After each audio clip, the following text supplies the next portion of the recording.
చూస్ country delight, live better. ఇప్పుడే country delight యాప్ని download చేసుకోండి. చివరిగా ఇంకా ఒక లాస్ట్ ప్రోగ్రామ్ ఒకటి లాంచ్ చేస్తున్నాం. ఈ ప్రోగ్రామ్ ఏంటంటే మన కార్యకర్తల కోసం, రాష్ట్రంలో అన్యాయానికి గురైన ఏ కార్యకర్త అయినా కూడా డిజిటల్ బుక్ ఇప్పుడు లాంచ్ చేస్తా ఉన్నాం. మీ అందరి సమక్షంలో రేపొద్దున రాష్ట్రంలో ఎక్కడ ఎవరికి ఏ అన్యాయం ఇప్పటికే జరిగిన ఆ డిజిటల్ బుక్ను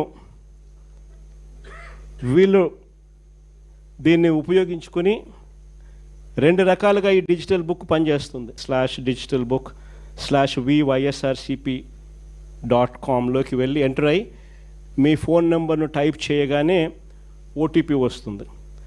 దాన్ని ఎంటర్ చేయగానే లొకేషను, కెమెరా, పర్మిషన్ అడుగుతుంది. అది మీరు ఇవ్వగానే మొదట మీకు జరిగిన అన్యాయం గురించి వివరాలు అడుగుతుంది, మీరు నమోదు చేయాలి. ఆ తర్వాత మీ దగ్గర ఏమైనా ఈ అన్యాయానికి సంబంధించిన ఫోటోగ్రాఫ్స్, ఆధారాలు, ఇంకా ఏదైనా అప్లోడ్ చేసే కార్యక్రమాలు కూడా చేయాలి. ఆ తర్వాత అది ఆటోమేటిక్లీ ఆ డిజిటల్ బుక్లో స్టోర్ అయిపోతుంది. ఇది ఒక రకమైన పద్ధతి. రెండో పద్ధతి IVRS విధానం కూడా ఉంది. అంటే ఒక టెలిఫోన్ నెంబర్ 040-491-71718. ఈ ఫోన్ నెంబర్కు మీరు ఫోన్ చేస్తే వైఎస్ఆర్సిపి అన్యాయానికి గురైన కార్యకర్తల కోసం డిజిటల్ బుక్లో ఫిర్యాదు చేయొచ్చు. ఫోన్ చేసిన వెంటనే బీప్ సౌండ్ వస్తుంది. వెంటనే ఫిర్యాదు చేయాలనుకున్న వాళ్ళు తమకు జరిగిన అన్యాయము, తాము ఏ నియోజకవర్గం నుంచి చేస్తున్నారో చెప్పాలి. ఆ తర్వాత ఎవరి మీద కంప్లైంట్ చేస్తున్నారో, జరిగిన అన్యాయం ఏమిటో, ఆ వివరాలు ఏమిటో కూడా చెప్పాలి. అలా చెప్పిన వెంటనే ఆ నెంబర్కు కాల్ చేయగానే దశల వారీగా ఏం చేయాలనో గైడెన్స్ ఇస్తూ కంప్లీట్ చేస్తుంది ప్రాసెస్ను. ఇది అన్యాయానికి గురైన ప్రతి కార్యకర్తకు ఇది ఒక శ్రీరామ రక్ష. నేను ఈరోజు చెప్తా ఉన్నా, ఆ ప్రతి డేటా కూడా ఆ డిజిటల్ డైరీలో నమోదై ఉంటుంది. రేపు పొద్దున మనం అధికారంలోకి వచ్చిన తర్వాత ఈ డిజిటల్ డైరీలో నమోదు చేసిన ఈ కేసులను మీద ప్రత్యేకమైన బృందాలను పెడతాం. అన్యాయం చేసిన వాళ్ళను రిటైర్ అయిపోయి ఉన్నా కూడా, రాష్ట్రంలో వాళ్ళు లేకపోయినా కూడా, సప్త సముద్రాల అవతలున్న అందరినీ పిలిపిస్తాం. చట్టం ముందర నిలబెట్టించి శిక్ష పడేలా అన్యాయానికి ఈరోజు గురైన వ్యక్తికి సంతోషం కలిగించేలా ప్రతి అడుగు దీని ద్వారా పడుతుంది. ఖచ్చితంగా వీళ్ళేదో రెడ్ బుక్ అంటా ఉన్నారు. రేపు పొద్దున డిజిటల్ బుక్ ఎలా ఉంటుందో కూడా వీళ్ళందరికీ కూడా అర్థం కావాలి. రాష్ట్ర ఖజానాకు ఆదాయాలు ఎందుకు తగ్గుతున్నాయనంటే ఖజానాకు రావాల్సిన ఆదాయం ఖజానాకు రావడంలా.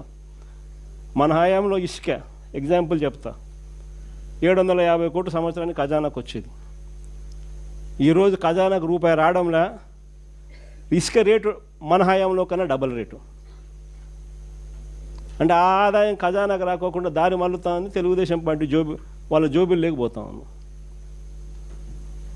GST ఎందుకు తగ్గుతూ ఉందంటే దానికి కారణం రాష్ట్రానికి రావాల్సింది వస్తూ ఉంటే కదా. ప్రతి విషయంలోనూ కూడా ఇసుకే అంతే, మట్టి అంతే, క్వార్ట్సు అంతే, సిలికా అంతే, మైన్లలో నుంచి నేరుగా వాళ్ళకి పోతాం, వాళ్ళ జోబీలో లేకపోతా ఉంది. అందుకనే రాష్ట్రానికి సంబంధించిన ఆదాయం రాకుండా ఇలా పర్సనల్ జోబీలు లేకపోయి రాష్ట్ర ఖజానా దివాలా తీస్తూ ఉంది. 17 నెలల్లో 2 లక్షల కోట్ల అప్పు. మనం 5 ఏళ్లలో చేసిన అప్పుకు 57% అప్పు కేవలం 16 నెలల్లో. ఈ డబ్బంతా ఎక్కడికి పోతా ఉంది? ఓ స్కీమ్ లేదు, మన పాత స్కీములన్నీ రద్దు, కొత్త స్కీములు ఏవి లేవు. మరి డబ్బంతా ఎక్కడికి పోతా ఉంది? ఎక్కడికి పోతా ఉంది డబ్బంతా? ఎవరి జోబీల్లోకి డబ్బు పోతా ఉంది?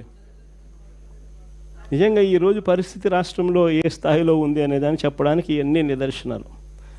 నేను అందుకనే చెప్తా ఉన్నా, ఇలాంటి సమయాలలో చంద్రబాబు నాయుడు చేస్తూ ఉన్నది ఏమిటి అని అంటే, ప్రతిదీ డైవర్షన్ పాలిటిక్స్. ప్రజల్లోకి పోయే పరిస్థితి లేదు కాబట్టి ప్రతిదీ కూడా డైవర్షన్ పాలిటిక్స్. ఒక ఇష్యూ ఏదైనా జరుగుతూ ఉంది అని అంటే చాలు, ఆ ఇష్యూ పెద్దది అవుతుంది అని అంటే చాలు దాన్ని బ్రేక్ చేయడం, దాంట్లో నుంచి డైవర్ట్ చేసేయడం. ఆ టాపిక్ డైవర్ట్ చేసే విషయాలలో గుళ్ళు కనిపిస్తాయి, గోపురాలు కనిపిస్తాయి, ఇంకా రకరకాల ఆరోపణలు కనిపిస్తాయి, రకరకాల మనుషుల మీద బురద జల్లే కార్యక్రమాలు కనిపిస్తాయి. ఇవన్నీ కూడా కనిపిస్తూ ఉన్నాయి. సుమన్ టీవీలో మీ పర్సనల్ అండ్ బిజినెస్ ప్రమోషన్స్ కోసం కింది నెంబర్కి కాంటాక్ట్ చేయండి. డ్రగ్స్, గంజాయి లాంటి చెడు వ్యసనాలకు దూరంగా ఉండండి. తాత్కాలిక ఆనందం కోసం జీవితాలని నాశనం చేసుకోవద్దు. డ్రగ్స్ విక్రయాలు, దందాలు నిర్వహిస్తే 1800-599-6969 టోల్ ఫ్రీ నంబర్ కి కాల్ చేయండి. డ్రగ్స్, గంజాయిని నిర్మూలిద్దాం, భవిష్యత్తును కాపాడదాం.